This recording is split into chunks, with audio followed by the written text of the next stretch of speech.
पृथ्वी से 7 लोक नीचे और पृथ्वी के समेत 7 लोक ऊपर, भूलोक यहाँ माप है, भूलोक, भूलोक, स्वालोक, जललोक, तपलोक, महलोक, सतलोक। उसी प्रकार पृथ्वी के नीचे 10,000 योजन की दूरी पर 7 लोक हैं, जिनके नाम है अतल, वितल, सुतल, रसातल, तलातल, महातल, पाताल। पातालपुरी से ठीक 3,000 योजन नीचे 1000 फणधारी शेष, जिनके फण पर ये समस्त भूमंडल एक राई के दाने के वजन के बराबर स्थापित है। इतना ही भार लग रहा है जितना एक राई के दाने का होता है। राजा परीक्षित ने कहा, हमारे नर का नाम भगवन किम, आपने त्रैलोक का वर्णन किया, 14 भुवनों के नाम बताए, लेकिन आपने ये तो बताया नहीं नरक का है। तो मेरे मन में प्रबल इच्छा है, नर का नाम भगवन किम, और देश विशेष अथवा अहो वैश्वद अंतराल इति। मार्ग बताइए, नर्क 3 लोक के अंदर है या बाहर है? नर्क कितने हैं और इनमें किसको जाना पड़ता है? सुखदेव जी ने कहा, राजेंद्र अंतराल एवं प्रयुक्तास्तु दक्षिण दिशाम धाम। देखो ये चर्चा हम करने जा रहे हैं 10-5 मिनट, ये दिल और दिमाग दोनों खोलकर सुने। दिल भी खोल लें और दिमाग भी खोल लें। अंतराल एवं प्रयुक्तास्तु 14 भुवन के अंदर ही नरक है। दक्षिण दिशाम धाम, दक्षिण दिशा में पृथ्वी के नीचे जहां पर जल खौल रहा है, और खौलते हुए जल पर ये नरक स्थापित है। वैसे तो नरक बहुत है, लेकिन फिर भी राजन हम तुम्हारे सामने मुख्य 28 नरकों का वर्णन कर रहे हैं। अब वो मुख्य 28 नरक हैं। कामी संग, तामिश, रोरो, महारोरो, कुंभी, पाक, काल, शूद्र, पत्रवन, क्रम भोजन, सदन से तप्त, शूद्र, बद्ध, कंटक, शालमली, भैतरणी, प्योर, प्राण रोध, लाला, भक्षान्यादन, ऐपान, रक्षोगण भोजन, दंत शु, कवर निरोधन, पर्यावर्तन और सूचिनी। ये मुख्य 28 नरक है। अब तुमने कहा इसमें जाता कौन है? जो दूसरे के धन का, दूसरे की स्त्री का या दूसरे की संतान का हरण करता है, या हरण करके जिनका भोग करता है, वो नरक में जाता है। राजा ने जो व्यक्ति अपने परिवार का भरण पोषण करने के लिए दुश्मनी कर लेता है दूसरों से, वो भी नरक में जाता है। जो व्यक्ति अपना पेट भरने के लिए वन्यजीवों की हत्या करता है, अर्थात जो मांसाहारी है, वो भी नरक में जाता है। लेकिन अब तो लोग कहते हैं कि अगर बकरे खाई नहीं जाएंगे तो क्या हाल चलाया जाएगा? क्या इस देश का दुर्भाग्य है कि अपना पिता मरता है तो लोग छू के नहाते हैं। पिता मर जाए तो पिता की बाडी छू करके लोग नहाते हैं, और वही लोग बकरा काट के खा लेते हैं। तो क्या बाप तुम्हारा बकरे से भी गया गुजरा है? कट गया मैंने मर गया, वो भी तो मर्द बाटी हो गई। अच्छा, जो मर गया उसका स्थान कहाँ है? शमशान घाट। तुम्हारा पेट क्या हो गया? जब मरा हुआ बकरा अंदर गया तो तुम्हारा पेट क्या हो गया? अन्यथा मत लीजिए। आपसे मेरा एक प्रश्न है, आप लोगों ने शीशा देखा कभी? कभी देखा है? कुछ लोग कह रहे होंगे कभी की बात छोड़ी, हम तो अभी देख के आई है। और आप नहीं, ईमानदारी की बात, हम भी अभी देख के आई है, लेकिन शीशा देखा नहीं है। अगर आप लोगों ने शीशा देखा है तो बताइए, क्या आपके दांत मांसाहारी जानवरों की तरह हैं? देखो, परमात्मा ने तो रचना की है, मांसाहारी और शाकाहारी दोनों का निर्माण अलग अलग विधा से हुआ है। जितने आपको मांसाहारी जानवर मिलेंगे उनके सबके दांत नुकीले होंगे, चाहे वो कुत्ता हो, चाहे शेर हो, चाहे बिल्ली हो। और जितने शाकाहारी आपको जानवर मिलेंगे उनके दांत बिल्कुल चपटा होंगे, चाहे वो बैल हो, चाहे वो गाय हो, चाहे वो गधा हो। माने जितने शाकाहारी जानवर हैं इनके दांत चपटा होंगे, और जितने मांसाहारी हैं इनके दांत नुकीले होंगे। तो आज जब लौट के जाना तो शीशा में मुंह देखना कि तुम्हारे दांत कैसे हैं। अगर नुकीले हैं तो खूब खाओ, भगवान ने तुम्हें दिए। अगर चपटा है तो फिर पालकई की सब्जी खाओ, फिर ठीक है। दूसरी पहचान, परमात्मा ने बिल्कुल विभाजन करके रखा है।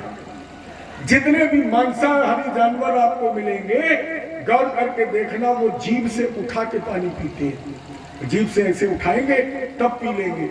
और जितने शाकाहारी मिलेंगे वो सब पानी होंठ से पीते हैं। तुम पानी कैसे पियो? जीभ से उठा के पीते हो, होठों से पीते हो? होठों से पीते हो ना। जितने मांसाहारी जानवर संरचना है भगवान, क्यों अतिक्रमण कर रहे हो, क्यों किसी दूसरे का अधिकार खा रहे हो? अगर परमात्मा ने अगर तुम्हारे लिए मांस ही बनाया होता तो फिर कम कम गेहूं जो बाजरा पैदा करता, सीधे सीधे बाजरा पैदा कर देता, तू खा। फिर परमात्मा ने रचना भी खाने वालों की अलग अलग की। फिर देखना एक अंतर, जितने मांसाहारी जानवर होंगे उनके सबके नाखून नुकीले होंगे, और जितने शाकाहारी होंगे उनके सबके नाखून चपटा होंगे। चाहे वो हाथी के लीजिए, चाहे ऊंट के लीजिए, चाहे गाय के, किसी के भी लीजिए, चपटा होंगे। और जितने मांसाहारी जानवर होंगे उनके सबके नाखून। अब तुम्हारी चपटा है कि नाखून नुकीले हैं? तुम जानो। हम तो ये कह सकते हैं, आप लोग बुरा मत मानना, जो लोग खाते हैं उनके लिए आप लोग तो बहुत अच्छे हैं। जो लोग मांसाहारी हैं उनसे हम कह सकते हैं, अरे मानो तुझसे अच्छा गधा है, गधा आदमी से अच्छा गधा है। आप लोग कहीं तो नहीं जाते, बहुत गुस्से में हो, क्या बात है? मैं कभी गुस्सा होता ही नहीं हूं, कभी डाला था, कभी कभी हो जाता हूं। कब बताऊं? एक बार एक चेला आया, बोले गुरुजी तुम्हें गुस्सा नहीं आती? हमने कहा, बोले कभी आती नहीं। हमने कहा, बोले कभी तुमने गुस्सा किए थे? बोले हमने कहा, बोले कभी तो आती होगी। हमने कहा कभी नहीं आती। बोले गुरुजी कभी आती नहीं। हमने कहा नहीं। बोले कभी जिंदगी में नहीं। हमने कहा डंडा लाओ। बोले बिल्कुल गुरु से समझ गए तुम्हें गुस्सा नहीं आते। तो ऐसी व्यवस्था नहीं है। आप निर्णय करना गधा क्यों अच्छा है। गधे को आप मांस डाल दीजिए, प्राण दे दिए, लेकिन मांस नहीं खाएगा। गधा मांस नहीं खाएगा। और शेर के सामने आप घास डाल दीजिए, खाएगा। शेर प्राण दे देगा, घास नहीं खाएगा। गधा जान दे देगा, मांस नहीं खाएगा। आदमी घास भी खाता है, मांस भी खाता है। घास और मांस की बात छोड़ो, इस कलकाल में आदमी को भी खाता है। आदमी को भी खा रहा है। तो बताओ गधा अच्छा है कि आदमी अच्छा है? जो दान में, गवाह में, व्यापार में झूठ बोलता है, ये भी सब नरक में जाते हैं। परमात्मा ने धन दिया, कभी अभिमान मत करो। राजा परीक्षित तो कांपने लगे, बोले गुरु जी नरक से बचने का उपाय बताओ। क्योंकि मनुष्य गलती का पुतला है, वो अक्सर हो ही जाती है। नरक से बचने का उपाय तो एक बहुत सुंदर इतिहास बताया है। कान उपजे गदा कश्चित दासी पत्र अजामिला, और नामना नष्ट सदाचारो दास्या संसर्ग दूषिता। कानपुर नगर जिसे आजकल कन्नौज कहते हैं, या एक ब्राह्मण था जिसका नाम था अजामिल, लेकिन नामना नष्ट सदाचारो, क्योंकि संगत से गुण जाते हैं, संगत से गुण आए, बास फास और मूसरी एक ही भाव दिखाए। जन्म तो ब्राह्मण कुल में हुआ, कुसंगत में पड़ गया, संस्कार विहीन हो गया, वेश्याओं का साथ कर लिया। 88 वर्ष की उम्र में 9 पुत्र पैदा हो गए, लेकिन पूर्व जन्म के संस्कार जागे और पूर्व जन्म के संस्कार बस एक दिन संत का दर्शन हो गया। सारी बात हुई, संत ने कहा एक बात काम करना, बताओ महाराज। बोले कितने बेटे? बोले 9। अच्छा हमें पता कि तेरे अभी एक और होगा। फिर बोले उसका नाम नारायण रख देना। देखो महात्माओं ने नारायण नाम क्यों दिया, मानस कितनी प्यारी बात कह रही है। क्यों दे दिया नारायण नाम?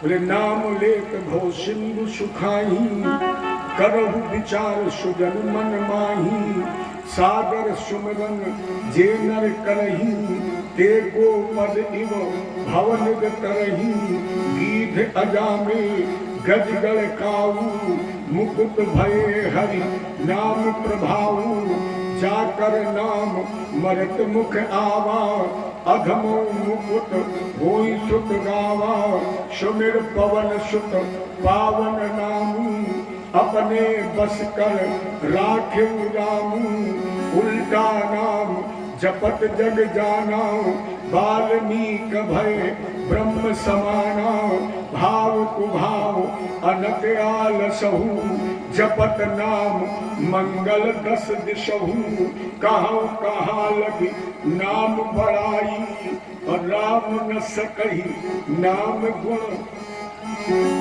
अरे साधारण बात समझ लो, आग का काम क्या है? जलाना। आग जलाती तो है, जानकर छुओगे तब क्या होगा? जल जाओगे। अगर धोखे में छू लोगे तब क्या होगा? तो भी जल जाओगे। जानकर आग को छुओगे तो भी जलोगे, और धोखे से आग को छुओगे तो भी जलोगे। उसी तरह मेरे प्यारे प्रभु का नाम जानकर लोगे तो भी तरोगे, और धोखे से लोगे तो भी तरोगे। इसलिए नाम दे दिया, नाम लेना। या ये कह दिया जाए राम से बड़ा, राम का नाम राम से बड़ा है। राम के हाथ से जो मरा उसके तरने में संदेह है। राम के हाथ से जो मरा उसके तरने में संदेह है, लेकिन जो राम का नाम लेकर मरा वो निसंदेह कराए, वो निसंदेह कर गया है। दूसरी अपनी मेरा भाव कि भगवान ने एक भी अच्छे को नहीं तारा है। भगवान ने एक भी अच्छे को नहीं तारा। क्यों? भगवान ने कहा अच्छों को तो दुनिया गले लगाती, दुनिया काटती। फिर भगवान ने किनको तारा? बोले जितने हिटलिस्ट वाले हैं, जितने अपराधी प्रवृत्ति के हैं। पहले भगवान के हाथ से हिरण्याकश्यप मरा नहीं तरा, भगवान के हाथ से रावण कुंभकर्ण मरा ये भी नहीं तरा, भगवान के हाथ से बाली मरा ये भी नहीं तरा। फिर तरा कौन? बोले गीध अजामिल गजगण खाऊ। अच्छा बताओ इनमें एक तो अच्छो है, एक भी अच्छा नहीं है। और राम के नाम से वो भवसागर से पार हो गए। ये कहा जा सकता है कि राम से बड़ा, राम का नाम भक्त बड़ा भगवान से। एक चर्चा करूं, अन्यथा मत लेना, चूंकि आज मंगल है और बार बार मेरे दिमाग में एक बात आ रही, मैं कथा तो कह रहा हूं लेकिन बार बार मुझे हनुमान जी की याद आ रही है। और आज उनका दिन थोड़ी चर्चा इसी प्रसंग से जुड़ी हुई। राम जी जो नहीं कर पाए वो राम का नाम ने किया है। वो राम का नाम कर जिस समय ऋषमुख पर्वत पर राम और हनुमान जी का मिलन हुआ, हनुमान जी ने कहा रघुनाथ जी आज से हनुमान का एक एक बूंद खून आपके लिए है, मेरा रोम रोम मेरी हर श्वास आपके लिए है। लेकिन उसके पहले एक कार्य आप मेरे लिए कर दीजिए। राम जी ने सोचा इससे सस्ता और नौकर कहां मिलेगा, एक काम के बदले पूरी जिंदगी दे रहा है। राम जी ने कहा हम तैयार, बोलो एक काम क्या करें? हनुमान जी ने कहा अपने चरणों में जगह दे दूंगी, केवल एक काम कर दीजिए, अपने चरणों में हमें स्थान दे दीजिए। भगवान मुस्कुराए और बोले नो वैकेंसी, चरणों में जगह नहीं है। राम जी ने, हनुमान जी ने पूछा क्यों? राम जी ने चलो तो हम लक्ष्मण जी को दे चुके हैं, चरणों में जगह नहीं, क्योंकि लक्ष्मण ही हमारे चरणों के अधिकारी हैं। हनुमान जी ने कहा इतना भी नहीं कर सकते, चलिए कोई बात नहीं, आप दूसरा कार्य कर दो। राम जी ने कहा दूसरा जरूर कर देंगे। बोलो दूसरा कार्य क्या है? हनुमान जी ने कहा अपने हृदय में स्थान दे दो। अगर चरणों में जगह नहीं है तो अपने हृदय में स्थान दे दो।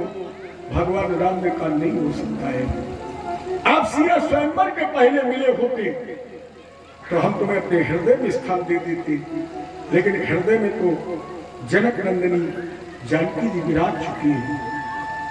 हनुमान जी ने कहा कोई बात नहीं,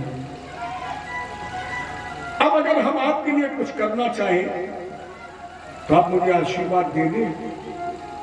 राम जी ने कहा आशीर्वाद तो हम दे देंगे। हनुमान जी ने अपना दाहिना घुटना ऋषमुख पर्वत पर टिकाया और राम जी के देखते देखते दोनों हाथों से अपने हृदय को छीन लिया और हनुमान जी ने कहा रघुनाथ जी आपके हृदय में मेरे लिए जगह नहीं है, लेकिन मेरा हृदय खाली है, मेरे हृदय में बैठ जाइए। तो जो राम हनुमान जी को अपने चरणों में जगह नहीं दे पाया, उस भक्तराज हनुमान ने राम जी को अपने हृदय में बैठा लिया। अब बताइए भगवान बड़े हैं।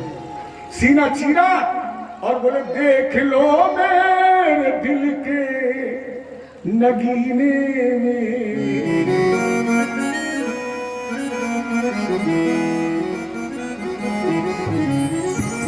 देख लो मेरे दिल के नगीने में श्री राम जानकी बैठे मेरे सीने में, जानकी बैठे मेरे सीने में।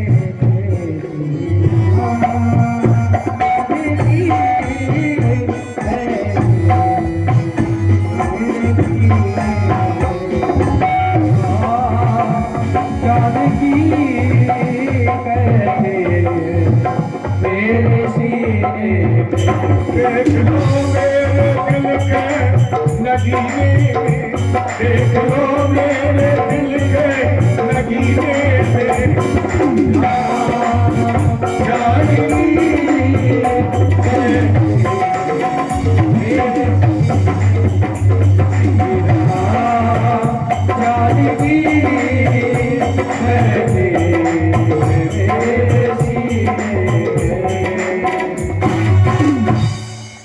तो जो राम चरणों में जगह नहीं दे पाए, हनुमान ने उन्हें आत्मा में स्थान दे दिया।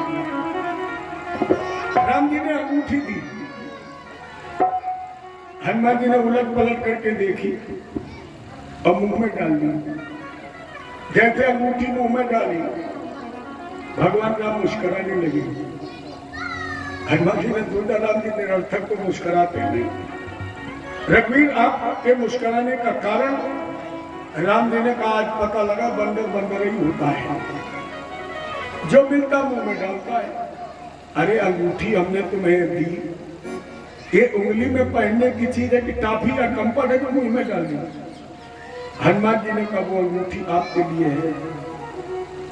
रघुनाथ जी मेरे लिए अंगूठी नहीं है, फिर बोले मेरे लिए गुरु है, और अंगूठी रूपी गुरु से मुझे क्या मिला है? राम का नाम। अब आप ये बताइए राम का नाम उंगली में शोभा देता है कि अंगूठी में मुंह में शोभा देता है? राम के नाम की शोभा उंगली में नहीं है, ताबीज बना के गले में पहनने से नहीं है। राम के नाम की शोभा मुंह में है। और जो जब हनुमान जी ने राम का नाम अपने मुख में रख लिया तो हनुमान जी ने वो कर दिया जो शायद राम ने सोचा भी नहीं। क्योंकि मेरी समझ में राम जी अगर समुद्र में छलांग लगा देते तो हनुमान जी का जाल डाल के ढूंढने ऊपर, लेकिन हनुमान जी ने क्या किया है? प्रभु मुद्रिका। लोग पूछते अंगूठी कहाँ चली गई? बिल्कुल तो 40 में बाबा ने साफ लिख दिया, प्रभु मुद्रिका में मुख माही और जलधि लाग गए। हनुमान ने लगा जय श्री राम और एक छलांग में 400 कोस पार।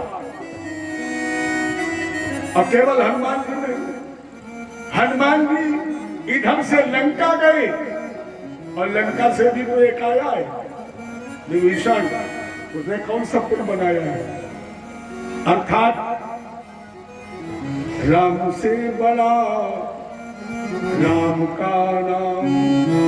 महात्मा ने कहा जामिल इसलिए तुम अपने पुत्र का नाम रख देना। छोटा पुत्र है ना, माता पिता को छोटे से ज्यादा प्रेम होता है। इतना प्रेम था कि अजामिल जब चोरी करने जाता पीठ में बांधी था, साथ नहाता, साथ खाता, साथ जागता था। अर्थात क्षण पर क्षण इसके चित्त में केवल नारायण। पूर्ण 100 वर्ष की उम्र हो गई। अब दक्षिण में पैर, उत्तर को सर सब घेर के बैठ गए। अजामिल के आंसू बहने लगे। यह दूत प्रकट हो गए। फांसी का फंदा गले में पड़ा, एक झटका लगा, अजामिल चिल्ला पड़ा। अलग बोला अपने पुत्र को राय, दूरे क्रीडना खाशक्तम पुत्रम नारायण भयम। पुत्र नारायण दूर खेल रहा था। अजामिल के प्राण खींचने लगे, चिल्ला पड़ा, ओ नारायण, ओ नारायण। इनको छाती से इधर करो, ओ नारायण, ओ नारायण। इस दीनहीन की खबर करो, इस दीन पर दया करिए। अगर जब व्यक्ति कष्ट में होता है, दुखी होता है, तब वो जल्दी जल्दी बुलाता है। इसलिए अजामिल जल्दी जल्दी बुला रहा, नारायण नारायण नारायण नारायण। और लोग भगवान का भजन कैसे करते हैं? दुनिया के काम चाहे बिल्कुल फुर्सत में, अब भजन में बैठे तो कहा एक अंगुली में 10-15 गुड़िया माला की सरक जाएंगी जल्दी में। तो भगवान को भी ऐसा लगा कि शायद मेरा नाम गा रहा है, निशम म्रियमानस्य ब्रूतो हर कीर्तनम।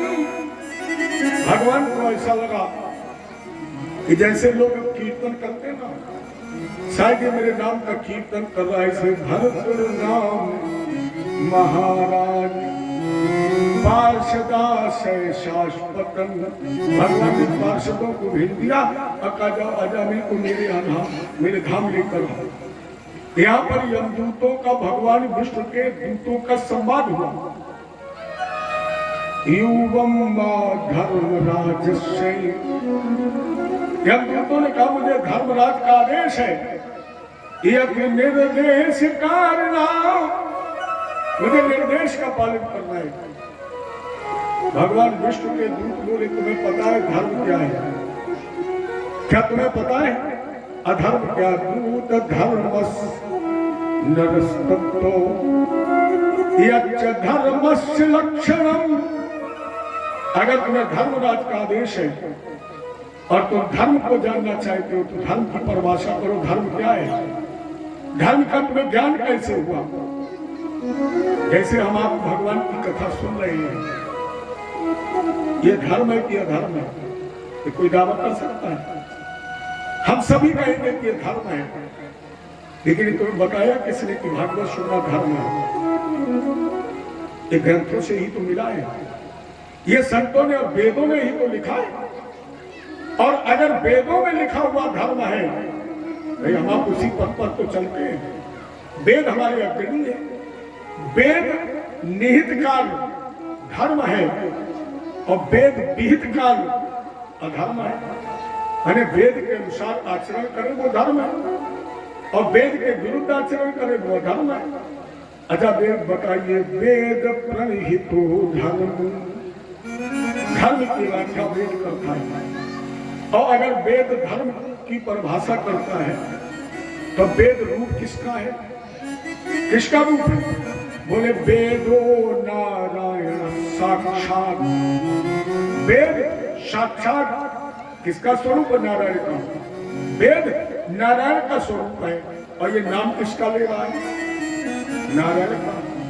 और जब ये नारायण का नाम ले रहा है तो स्वयं वेद स्वरूप हो गया, ये तो धर्म और अधर्म से परे हो गया। अर्थात अजामिल ने भगवान के पार्षदों से क्षमा मांगी और 12 वर्ष तक गंगा जी के किनारे तपस्या करके इसने पार्षद पद प्राप्त कर लिया।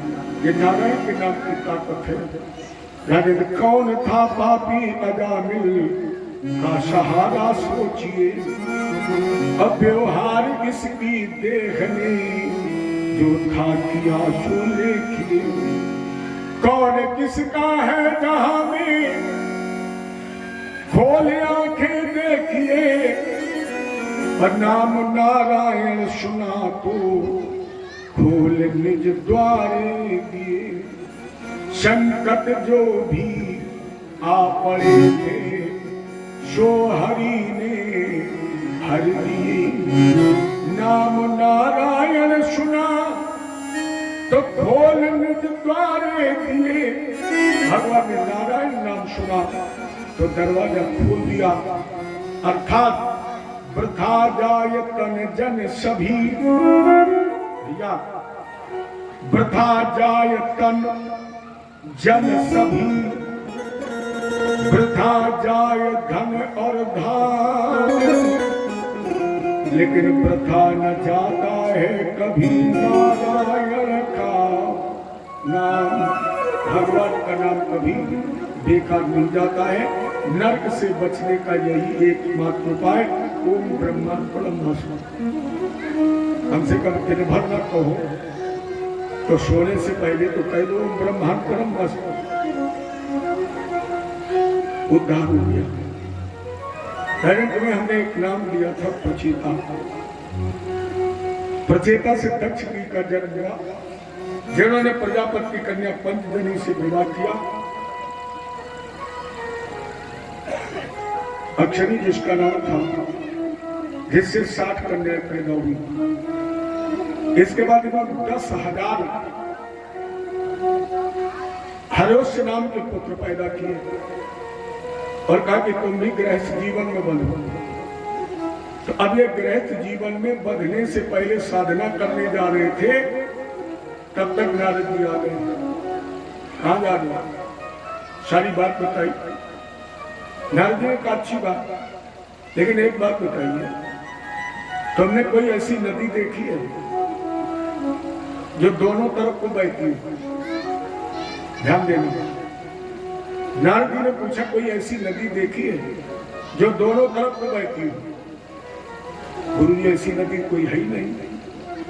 अगर कोई ऐसा हंस देखा है जो विचित्र भाषा बोलता हो? ऐसा हंस भी नहीं मिला। अच्छा एक बात बताओ, कोई ऐसा बिल तुमने देखा है जिसमें प्रवेश करने के बाद वापसी ना हो? चेला बोले गुरु जी ये भी पता नहीं, आप हमें बताओ। नारद जी ने कहा हम बताएंगे एक शर्त पर कि तुम हमारे चेला, हम तुम्हारे गुरु, और फिर जो हम कहें वो तुम्हें करना पड़ेगा। चेला बोले ठीक है गुरु जी। नारद जी ने कहा जो नदी दोनों तरफ को बहती है, इस नदी का नाम है माया। माया रूपी नदी दोनों तरफ नहीं चौतरफा बहती है। विचित्र हंस वेद है। वेद रूपी हंस का शब्दार्थ अलग है, गूढ़ार्थ अलग है और भावार्थ अलग है।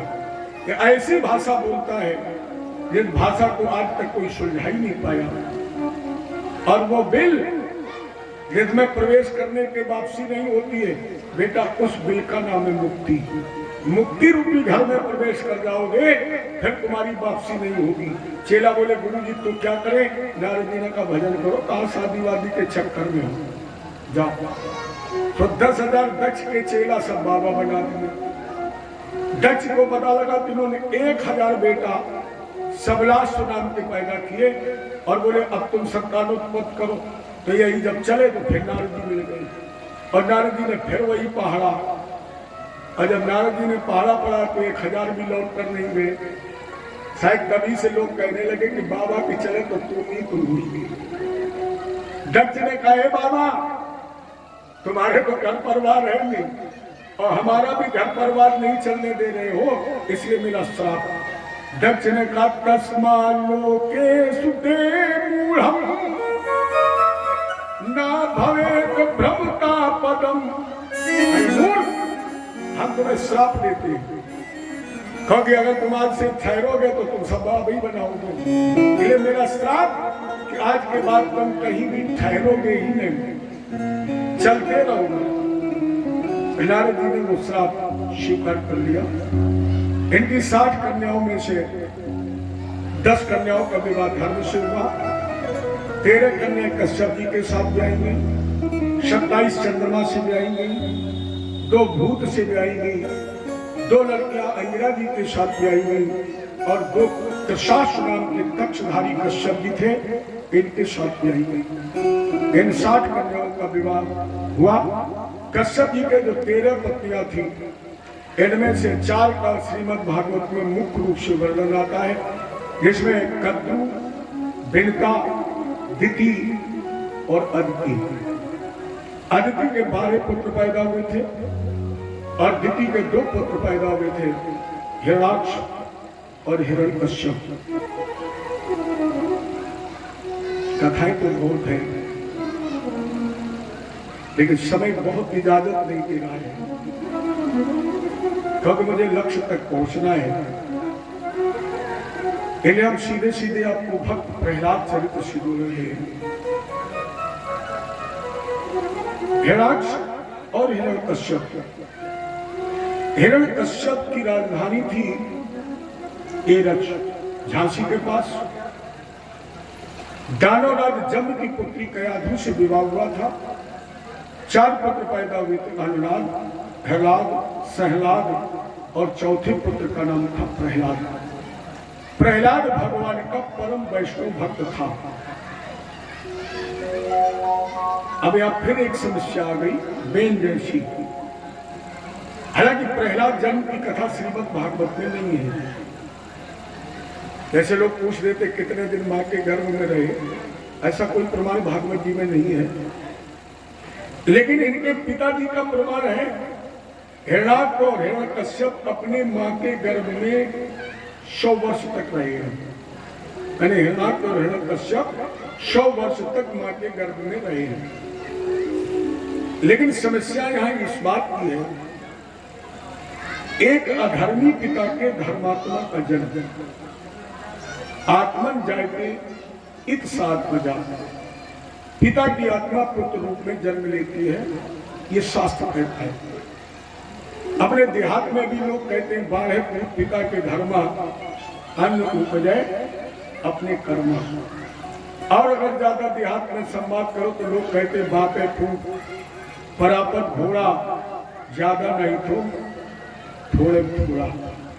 पिता के गुण पुत्र में पूरे ना हो, लेकिन थोड़े बहुत तो आते हैं। लेकिन यहाँ तो पिता और पुत्र नदी के 2 किनारे हैं, एक साथ चल रहे हैं, हर मोड़ पर एक साथ मुड़ रहे हैं, लेकिन कहीं मिल रहे हैं। तो एक अधर्मी पिता के धर्मात्मा पुत्र का जन्म, इसके हम आपको 4 प्रमाण दे रहे हैं। 2 प्रमाण श्रीमद् भागवत में है और 2 प्रमाण हम आज आपको अन्य ग्रंथों से दे रहे हैं। पहला प्रमाण भागवत जी में ही है, जिसमें सूर्यास्त के समय, संध्या के समय दिति ने प्रणय निवेदन किया। कश्यप जी ने बहुत समझाया, लेकिन जब दिति नहीं मानी, कश्यप जी ने दिति की याचना पूर्ण की और शक्ति देने के बाद कश्यप जी ने कहा दिति अनंत हो गया, क्योंकि असुरों के गमन करने की वेला है। परिणाम स्वरूप तेरे गर्भ से 2 असुरों का जन्म होगा। दिति ने कहा महाराज जी कुल को कलंक लग जाएगा, मैं इन बच्चों को जन्म नहीं लेने दूंगी। कश्यप जी ने कहा दिति ये गलती मत करना, ये असुर तो होंगे लेकिन इतने वीर होंगे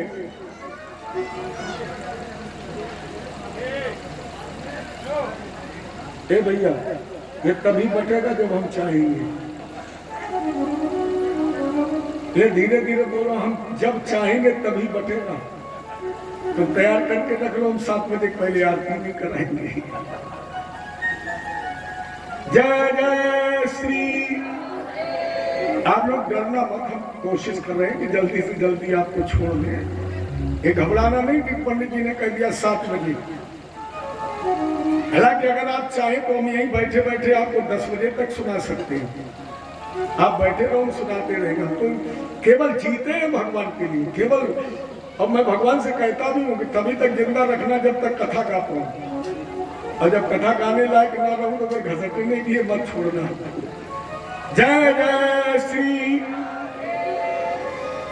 आइए प्रश्न को। दिति ने कहा गर्भ नष्ट कर दूंगी। कश्यप जी ने कहा देवी ऐसा मत करना, ये असुर तो होंगे लेकिन इन्हें मारने के लिए स्वयं भगवान का अवतार होगा, और तुम्हारे कुल में जो कलंक लगेगा, इस कलंक को धोने के लिए तुम्हारे जो नाती पैदा होगा, ये भगवान का परम वैष्णव भक्त होगा। तो कश्यप जी ने दिति को वरदान दिया था, इसलिए हिरण्यकश्यप के जो पुत्र पैदा हुआ, ये नारायण भक्त प्रहलाद हो गया। पहला प्रमाण। दूसरा प्रमाण, जैसे में प्रहलाद जी अपने गुरु जी के आश्रम पर काल कोठरी में बंधे पड़े थे, तो प्रहलाद के मित्रों ने पूछा, भैया एकभ्याम गुरु पुत्राभ्याम बालिनाम अपि ईश्वरौ। ये जो ईश्वर का नाम ले रहे हो ना तुम, ये तुमने सीखा कहां से?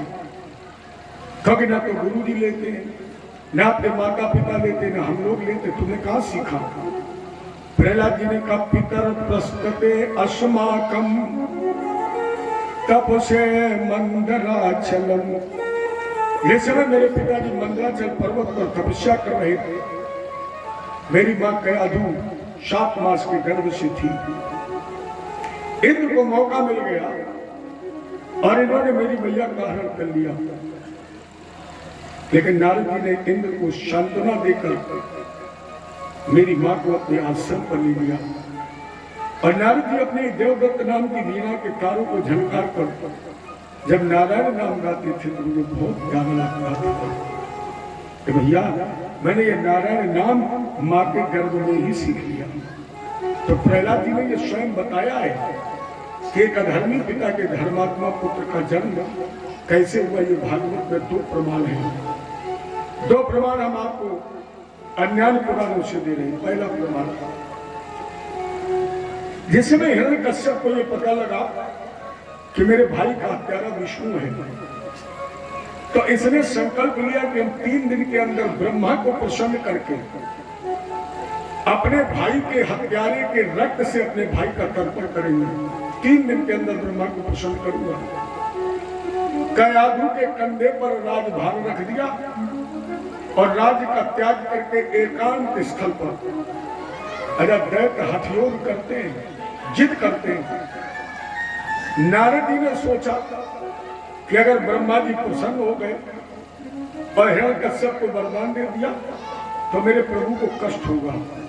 इसलिए नारद जी ने तुरंत तोते का रूप बना लिया और हिरण्यकश्यप के पास आकर के बैठ गए। बोले सुन हिरण्यकश्यप नारायण, अगर दुश्मन का नाम कान में पड़ जाए तो टेम्परेचर हाई हो ही जाएगा। एकदम गुस्सा आ गया। एक बार नहीं, हिरण्यकश्यप ने 3 बार ध्यान लगाना चाहा और नारद जी ने 3 बार नारायण नाम। हिरण्यकश्यप ने कहा बहुत अच्छा नहीं है, लौट ले। क्या तुमने पूछा स्वामी, जो वरदान 3 दिन में मिल रहा तो 3 ही घंटे में मिल गया। हिरण्यकश्यप ने कहा नहीं, वहां एक तोता था जो मेरे बैरी का नाम लेता था। क्या ने पूछा आपके बैरी का नाम? हिरण्यकश्यप ने कहा मेरे बैरी का नाम तो जग जानता है। लेकिन कयाधु ने मन में संकल्प ले लिया, स्वामी अगर आपकी वाणी से बैरी के नाम का उच्चारण नहीं होगा तो आपका कल्याण कैसे होगा। स्वयं भोजन कराया और जब हिरण्यकश्यप शयन कक्ष में लेट गया, कयाधु पतिव्रत धर्म का पालन करते हुए पति सेवा करने लगी। जिस समय ये चरण दबा रही थी अचानक हिरण्यकश्यप के अंदर काम का जन्म हो गया और जैसे काम का जन्म हुआ, कामी पुरुष अंधा होता है। कयाधु ने उसी समय एक प्रश्न कर दिया, स्वामी आपके बैरी का नाम क्या है? एक तो काम में अंधा था, ऊपर से आ गया क्रोध, उठ करके बैठ गया। सुन कयाधु, मेरे बैरी का नाम है नारायण नारायण नारायण नारायण नारायण। एक आध बार में 108 बार कह दिया, पूरी एक माला। और अभी हमारी आपकी चर्चा हुई थी, भाव कुभाव, क्रोध से ही सही, बैर से ही सही, दुश्मनी से ही सही, वाणी से भगवान का नाम निकल रहा था। इसलिए उस दिन के संसर्ग से कयाधु ने गर्भ धारण करके जो पुत्र पैदा किया, ये नारायण भक्त प्रहलाद हो गया। तीसरा प्रमाण है। चौथा प्रमाण, आप सभी लोग जानते होंगे, ब्राह्मण का एक कर्तव्य है, एक मुक्त धर्म है, कुछ भी न कर पाए, लेकिन ब्राह्मण का धर्म है कि वो ठाकुर जी की सेवा जरूर करे, कुछ भी न करना, करनी चाहिए हर ब्राह्मण। तो शुक्राचार्य भी तो आर्य ब्राह्मण थे, इनका तो गुरु पद को चुनाव को लेकर के देवताओं से विरोध हो गया, से दैत्यों के गुरु बन गए। तो जब दुनिया सोती थी तब ये चुपचाप अलमारी से ठाकुर जी को निकालते, रगड़ रगड़ के नहलाते थे, भोग लगाते थे। एक दिन किसी तरह सिपाहियों की नजर पड़ गई, उन्होंने हिरण्यकश्यप को जाकर के बताया, राजेंद्र गुरु जी धोखा कर रहे हैं। कैसा? बोले स्वयं तो रगड़ रगड़ के नहलवा रहे हो, हमें तुम्हें दुश्मन बनाएंगे। चेला बोले तो लेके चलो, कल चलेंगे रात में, और कानून सबके लिए बराबर है।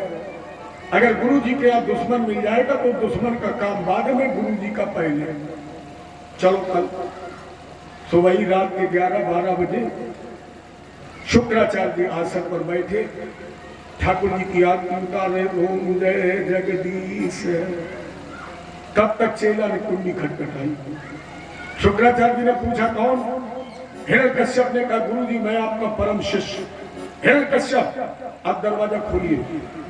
शुक्राचार्य जी ने कहा आज मारिए, क्योंकि दरवाजा खोल दिया ठाकुर जी सामने मार देगा, और अगर न खोला तो राजाज्ञा की अवहेलना हो जाएगी, तो मार देगा।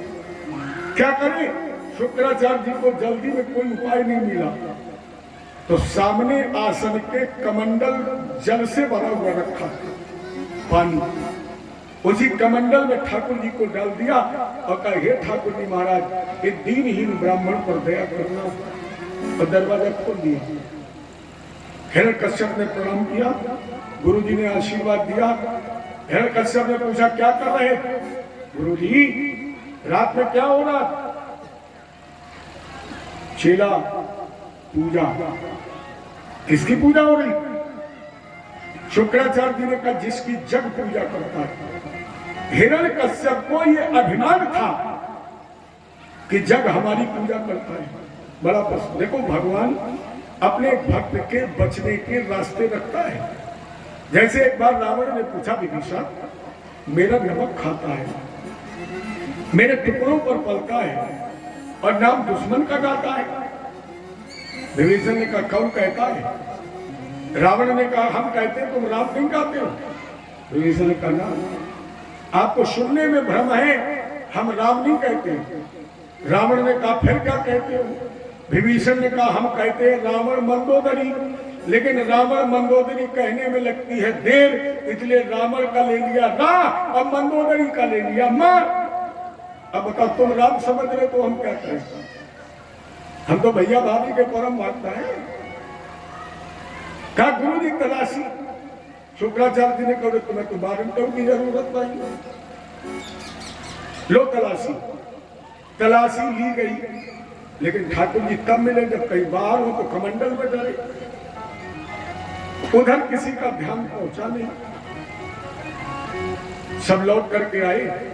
हिरण्यकश्यप ने कहा गुरु जी गलती हो गई, खान पकड़ रहे जा रही। और जैसे हिरण्यकश्यप प्रणाम करके लौटना चाहा, शुक्राचार्य जी ने कही अब बच गई। और जैसे शुक्राचार्य जी ने कहा बच गए, ठाकुर जी ने कही अच्छा पंडित जी, तुम्हें बचाने के लिए नाक बंद करे 3 घंटा कमंडल में डुबकी लगाए, हम बच गए तुम? अगर तुम बच गए तो बच के दिखाओ।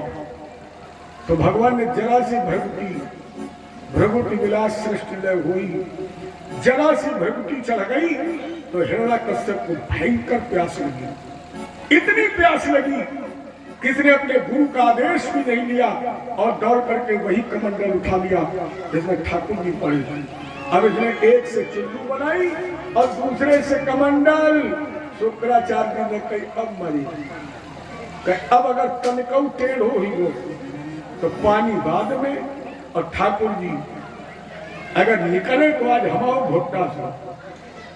ले शुक्राचार्य के आंखों के सामने तो अंधेरा छा गया, मौत सामने देख के अंधेरा छा गया। और शुक्राचार्य जी ने एक बात कही, आप लोगों से निवेदन है रामायण पूरी पढ़ना, रोज पढ़ना, लेकिन ये चौपाई जब आ जाए तो मत पढ़ना। कौन सी? दीन दयाल विरग संभारी हरहु नाथ मम। हमने देखा है लोग बकेवर में होटल में बैठे रसगुल्ला खा रहे हुए चौपाई गा रहे।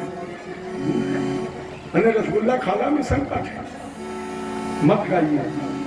कभी गाइए, कब? जब प्राणों की बाजी लग जाए।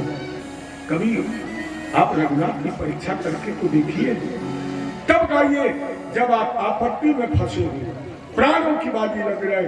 आज शुक्राचार्य जी जान रहे थे अगर चूक गए तो गला कट जाएगा, इसलिए कहा जही विधना हो यही मोरा।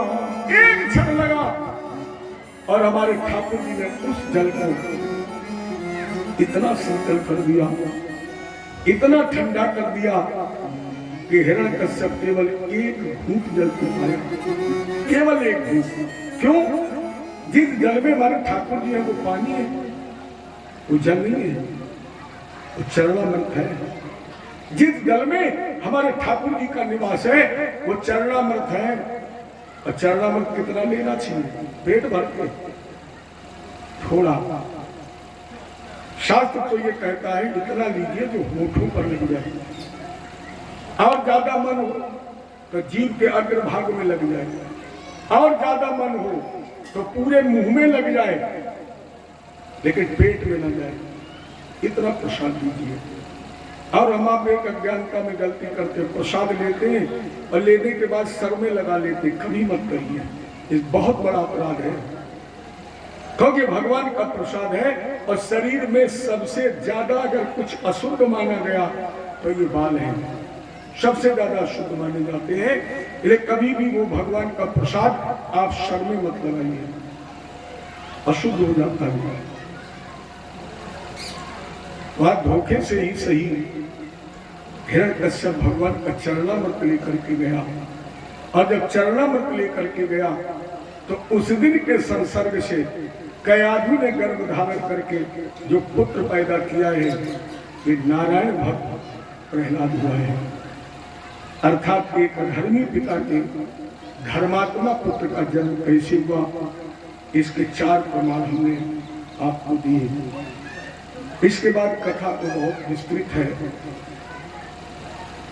और लोगों का एक विशेषता भी होती है कि जो कथा लोग जानते हैं, जो सुनते हैं, अगर वो कथा आचार्य न कहे तो लोग जरूर दोष लगाते हैं कि पंडित पूरी कथा छोड़ गया।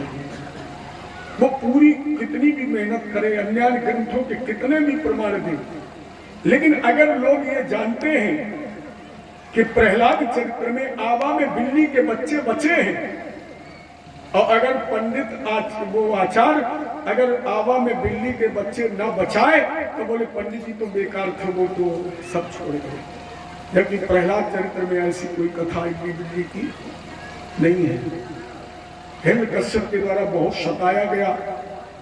एक ही बात कही जा सकती है, सभी लोग जानते, जाको राखे साइया मार सके ना कोई, बाल न बाका कर सके चाहे सब जग बैरी हो। जब वो बचाता है तो 2 हाथ वाला सारा संसार अग्नि में जलाया, हाथियों से कुचलवाया। कभी से तो एक पर्व चला होली का। अपने भारत में होली जैसा कोई त्योहार नहीं, सर्वश्रेष्ठ है। होली एकता, समरसता, प्रेम और सौहार्द का पर्व है। समानता मूलक समाज का निर्माण करता है होली का पर्व। अच्छा आप लोग बताइए, होली के पर्व में कोई गरीब अमीर रहता है? होली एक त्योहार ऐसा है जिस दिन बड़े बड़े जमींदार भी गरीब बन जाते हैं। अरे बताओ, इतने लोगों को जमींदार भी है, हमें पता है, तो कनौलियों की जमींदारी है, कुछ जमींदार भी है। और हमारे परीक्षित जी तो जमींदार वहां भी है और यहाँ भी है, क्योंकि राजा बने तो हैं। अरे आप ही बताओ, कभी होली के दूसरे दिन परेवा में आप नया कुर्ता पैजामा पहन के निकले हो? कोई निकलता है? गरीब भी उस दिन फटा पहनता है, अब बड़ा बड़ा अमीर भी, माने उस दिन गरीबी और अमीरी का भेद खत्म हो जाता है। उस दिन अगर आपने अपना चेहरा शीशे में कभी ना देखा हो तो पहचान भी नहीं सकती।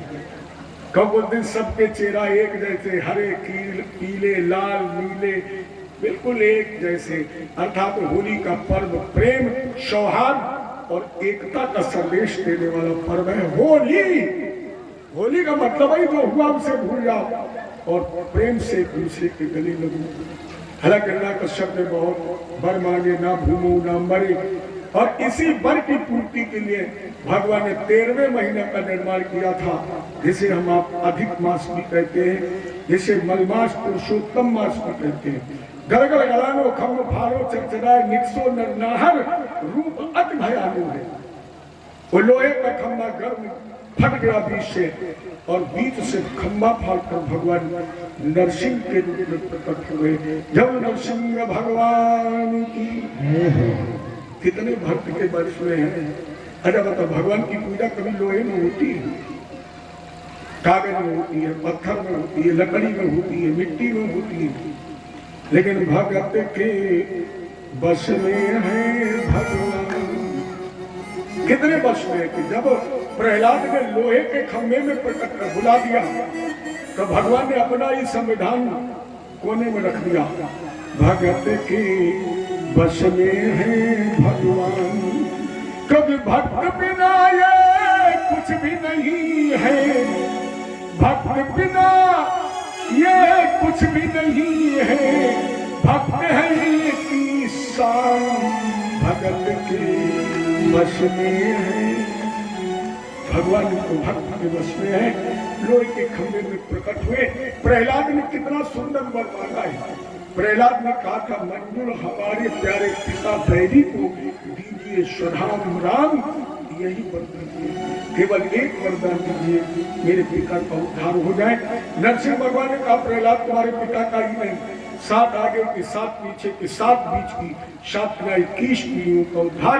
भागवत की मूल कथा में भगवान ने प्रहलाद की 100 पीढ़ियों को उतारा है, एक मनवंतर का राज्य दिया और आज के बाद हम अपने हाथ से तुम्हारे परिवार में किसी का विनाश नहीं करेंगे। भगवान ने वरदान दिया और तपस्या करने के लिए चले गए। जब नरसिंह भगवान की इसके आगे की जो चर्चा है वो आप लोग कल की कथा में सुनेंगे, जिसमें मनवंतरों का वर्णन, गजगरा चरित्र, समुद्र मंथन, राम जी का जन्म और राम जी के जन्म के साथ साथ कल यदकुल भूषण श्रीमद् भागवत के प्राण मेरे आराध्य कन्हैया यानी कृष्ण जन्मोत्सव।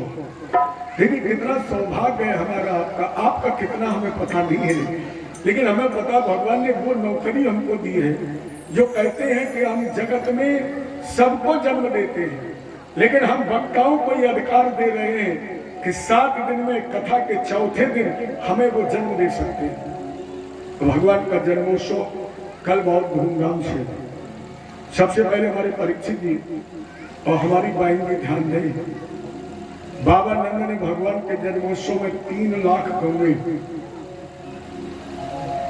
जिनके खुर और सींग सोने और चांदी से मरे गए थे, जमींदार हैं आपको। कल हम जी भर के मांगेंगे, क्या मांगेंगे अभी नहीं बताएंगे। जब भगवान का जन्मोत्सव होगा उस समय हम तो सोच रहे इतना मांग रहे कि मांगने वाला काम ही खत्म हो जाए। और कल हम तो ये चाहेंगे कि कल कोई खाली हाथ ना आए। देखो हम आप जब किसी बच्चे के वर्षगांठ में जाते हैं, बर्थडे में जाते हैं, तो कुछ ना कुछ उस बच्चे के लिए लेकर जाते हैं। तो कल कुछ ना कुछ भगवान के लिए लेकर के आप आइए। और 7 दिन की कथा में हम केवल कृष्ण जन्मोत्सव में ही प्रतिबंध लगाते हैं, और 7 दिन की कथा में हम केवल कृष्ण जन्म वाले दिन ही मांगते हैं, आगे पीछे मांगते भी नहीं। और सीधे सीधे एक सिद्धांत बता दूं, कल मेरा कोई सगा नहीं, और जिसको मैंने 6-7 लोग समझदार हैं। हाँ, अगर भगवान ने आपको धन ना दिया हो, अगर आपको धन न दिया हो, तो आप भगवान के लिए पुष्प ही लेकर आए, वो भी ना मिले, तुलसी का दल लेकर के कुछ ना कुछ। अरे कुछ लोग सर हिला रहे, पंडित जी ने बढ़िया उपाय बता दिया, फूल ही से काम चला लेंगे। लेकिन भगवान को पता है तुम्हारे बैंक में कितना बैलेंस है। मोबाइल हैक हो जाए इसके पहले कुछ भगवान को दे दो। कोई हैकर आपके मोबाइल को हैक करे, इसके पहले कुछ भगवान के दे दो, तो फिर कभी हैक नहीं होगा। क्योंकि इनसे बड़ा हैकर कौन हो सकता है। और अच्छा, अगर आप भगवान का जन्मोत्सव मनाना चाहते हैं तो मखाने, कंपट, टॉफी आप चिंता मत करना, मैं लेके नहीं जाऊंगा। तब अपने मुंह से तारीफ तो नहीं करनी चाहिए, लेकिन हम कह सकते मेरा जैसा ईमानदार, मुझे जो ले जाना होगा वो एक दिन पहले हम बता देंगे कि हम ये ले जाएंगे। और ये भी दावा करते हैं कि तुम खूब हाथ बंद कर लेना, हम ले ही जाएंगे। कानपुर वालों के हाथ में तुम रोक लेना, फिर भी हम ले ही जाएंगे जो ले जाना है। इसलिए कल ऐसा लगे, यही सब बढ़िया चलना, मृत पनीरी, फूल, मखाने, कल तो ऐसा लगे कि आज हम सुवर्षा में नहीं, वृंदावन धाम में। अगर तुम सुनोगे तो निश्चित कल वृंदावन धाम की तरह इस पांडाल में वर्षा होगी, और जब वर्षा होगी तभी तो इसका नाम सुनवर्षा होगा। मेरी सुनिए, और कल बरसाइए ना भगवान के लिए फूल, मखाने, कंपट, टाफी, नाम सार्थक करिए। चलिए प्रेम से 2 लाइनें गाते हैं, और इसके बाद आरती और प्रसाद। आज के शब्द का विश्राम। आज भी कोई शिकायत हो तो जरूर हमारे पास पहुंचाना, और कम से कम सुधार तो कर ले। गोविंद मेरो है, गोपाल मेरो है, गोविंद मेरो है, गोपाल मेरो है, गोविंद मेरो है, गोपाल मेरो है, गोविंद मेरो है, गोपाल मेरो है, सीता के बिहारी नंदलाल मेरो है, सीता के बिहारी नंदलाल मेरो है, गोपाल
श्री राधे जय जय श्री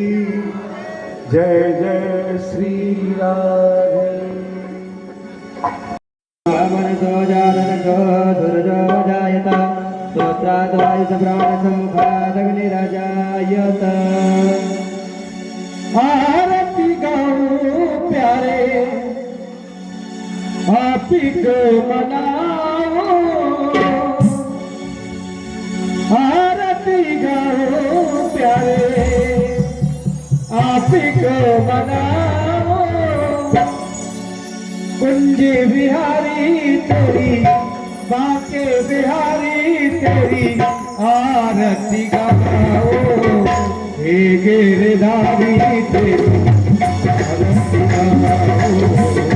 बाके बिहारी तेरी आरती गाओ।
जय, राजा रामचंद्र की जय, उमापति महाराज